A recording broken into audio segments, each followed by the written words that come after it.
Corpus Hermeticum, capítulo 2b. O título, infelizmente, também foi perdido. Agora vem um diálogo.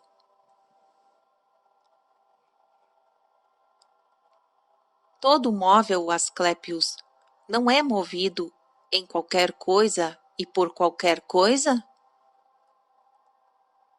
A resposta, seguramente. E não é necessário que aquilo em que o móvel se move lhe seja maior? A resposta é necessário. O motor, que te parece, é mais forte que o móvel?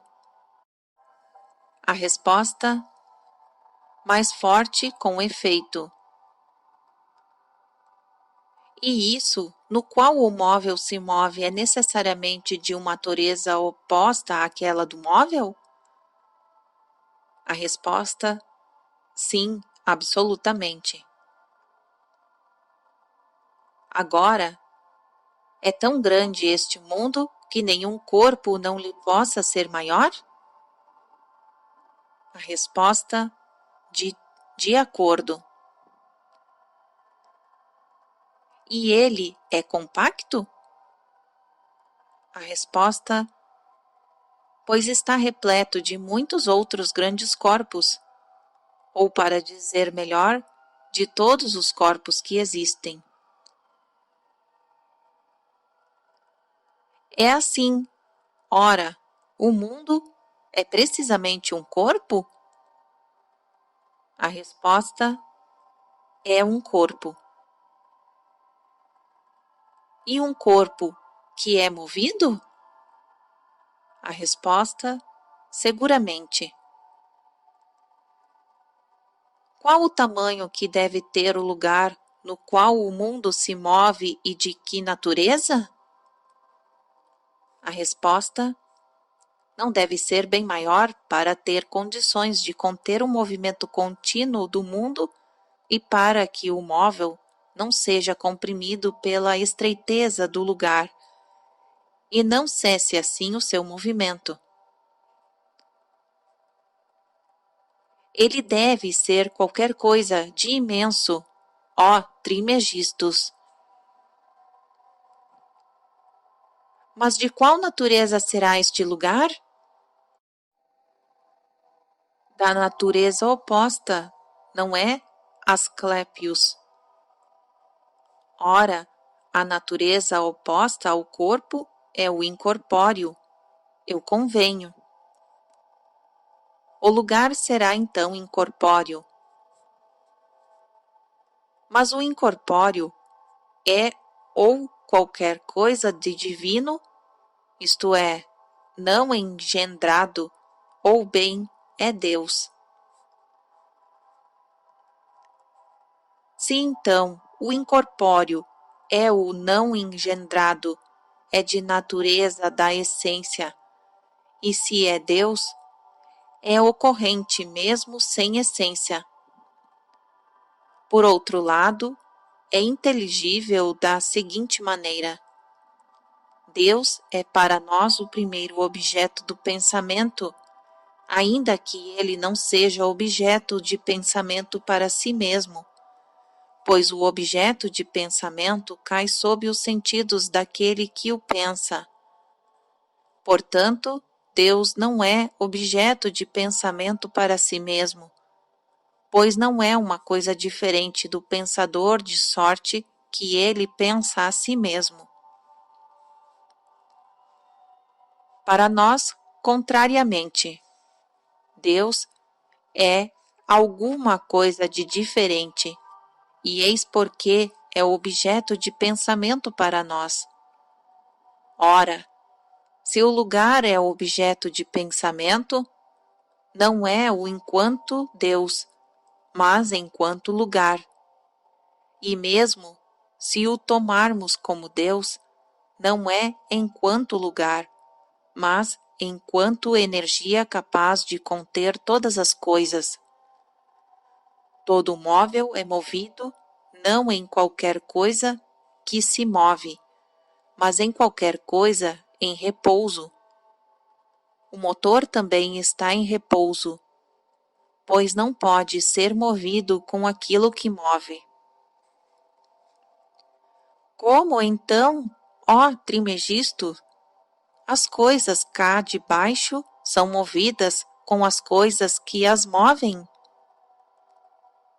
Eu te ouvi dizer com efeito que as esferas dos planetas são movidas pelas esferas das fixas.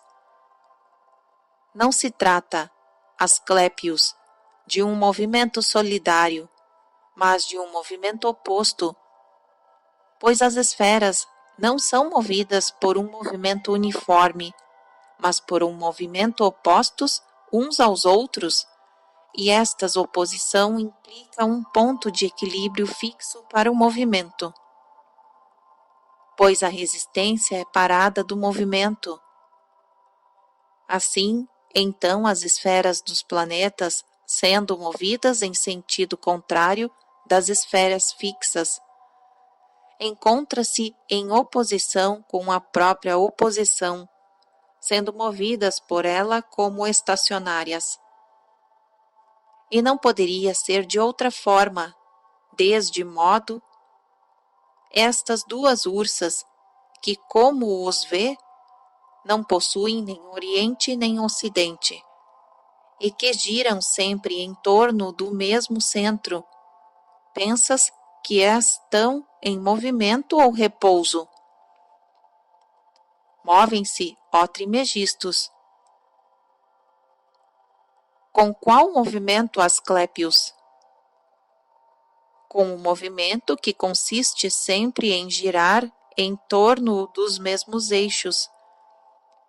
Sim, e o movimento circular não é nada mais do que o movimento em torno de um centro mesmo firmemente contido pela imobilidade. Com efeito, movimento em torno de um mesmo centro exclui a possibilidade de um movimento do eixo. De onde vem que o movimento em sentido contrário detém-se em um ponto fixo, pois tornou-se estacionário pelo movimento oposto? Eu vou te dar um exemplo na Terra visível a olho nu. Veja os viventes perecíveis, o ser humano, por exemplo, nadando. A água é arrastada pela sua corrente, mas a resistência dos pés e das mãos tornam-se para o ser humano estabilidade, de modo que não é arrastado com a água. Este exemplo é muito claro, ó Trimegistos. Todo movimento, então, é feito numa imobilidade e por uma imobilidade. Assim, então o movimento do mundo, bem como de todo vivente material, deve provir não de suas causas exteriores ao corpo, mas interiores, operando de dentro para fora, quer seja dos inteligíveis, quer seja a alma ou o sopro ou qualquer outro incorpóreo. Pois um corpo não pode se mover, um corpo animado, nem de uma maneira geral, nenhuma espécie de corpo, mesmo se este corpo movido é inanimado. Como dissestes aquilo, Trimegistos? As peças de madeira, então, e as pedras e todas as outras coisas inanimadas, não são os corpos que os movem? Não, Asclépios. Pois é o que se encontra dentro do corpo que é o motor da coisa inanimada, e não esse corpo mesmo, que move de uma só vez os dois corpos. O corpo daquele que porta e o corpo do que é portado. Eis porque um inanimado não saberia movimentar um inanimado. Vês então a carga extrema da alma quando, sozinha, deve carregar dois corpos.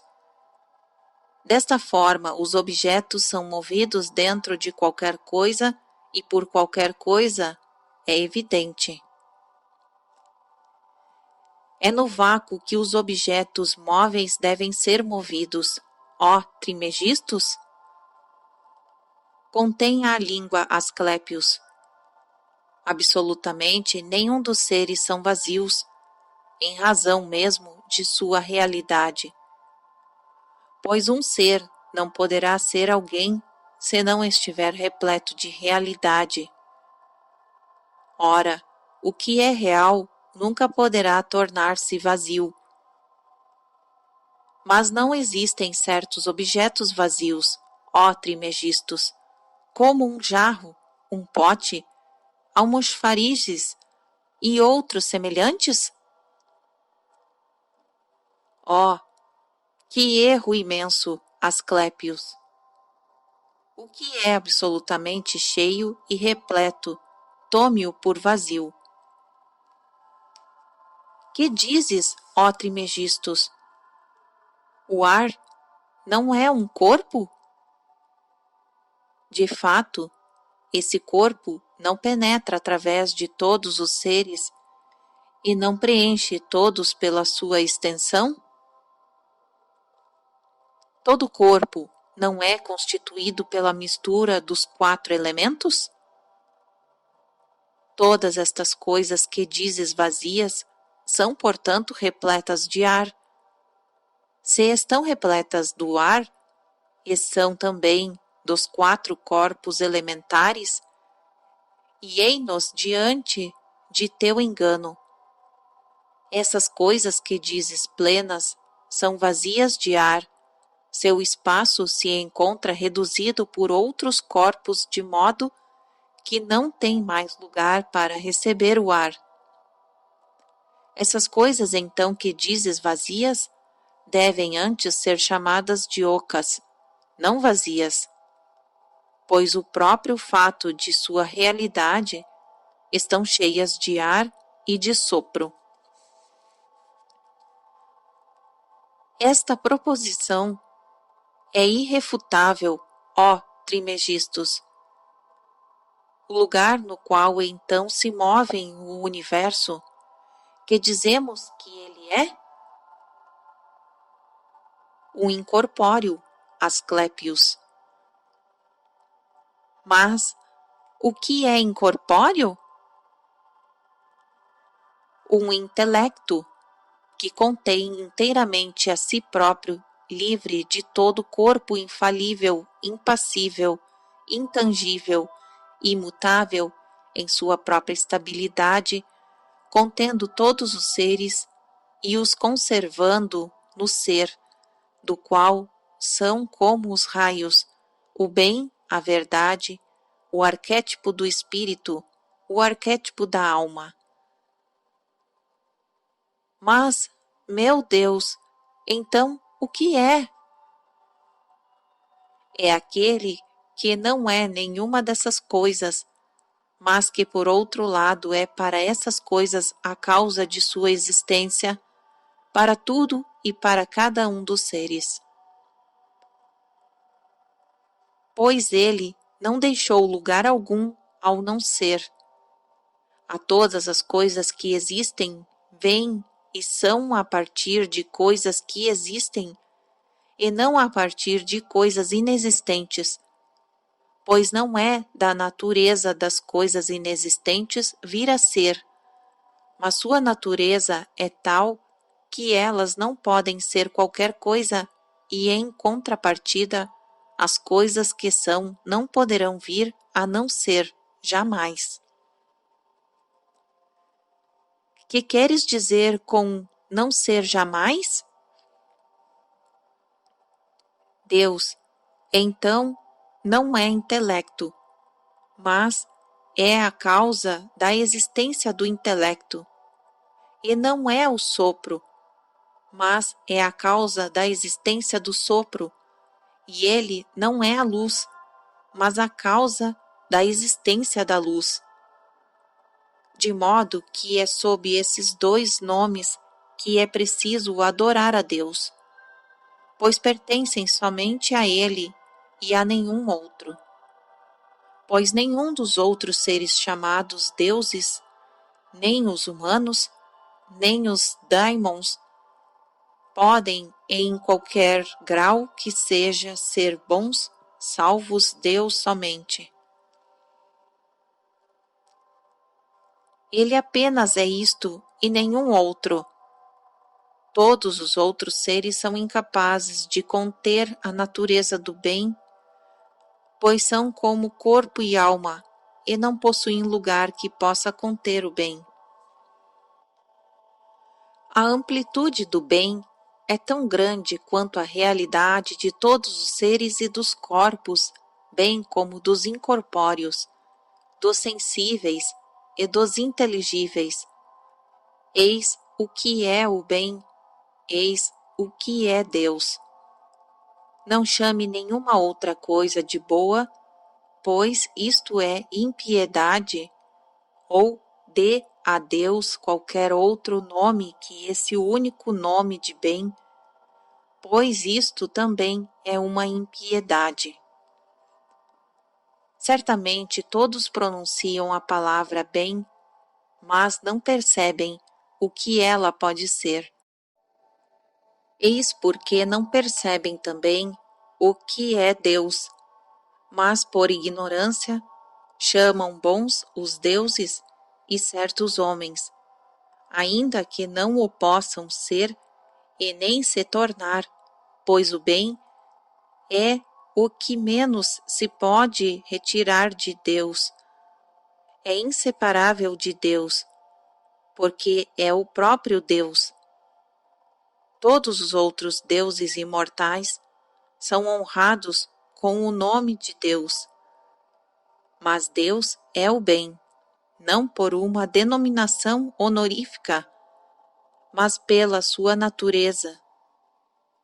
Pois a natureza de Deus é apenas uma coisa, o bem, e os dois juntamente formam uma única e mesma espécie, da qual saem todas as outras espécies, pois o ser bom é aquele que tudo dá e nada recebe. Ora, Deus tudo dá e nada recebe. Deus é, portanto, o bem, e o bem é Deus. A outra denominação de Deus é a de Pai, devido à virtude que possui de criar todas as coisas, pois é ao Pai que cabe a criar. Também a procriação das crianças é tida pelas pessoas sábias como a função mais importante da vida e a mais santa. E se vê o fato de um ser humano deixar a vida sem procriar como o maior infortúnio e o maior pecado. E um tal ser humano é punido depois da morte pelos daimons. Eis a pena a que é submetido. A alma do ser humano que morre sem filho é condenada a entrar em um corpo que não possui a natureza de homem nem de mulher, o que é objeto de execração por parte do sol. Por esta razão, Asclépios, deves guardar-te de felicitar o ser humano que não possui filhos. Contrariamente, apiedade-te de sua infelicidade, sabendo qual o castigo que o espera. Mas isso basta, Asclépios, como conhecimento preliminar da natureza de todas as coisas.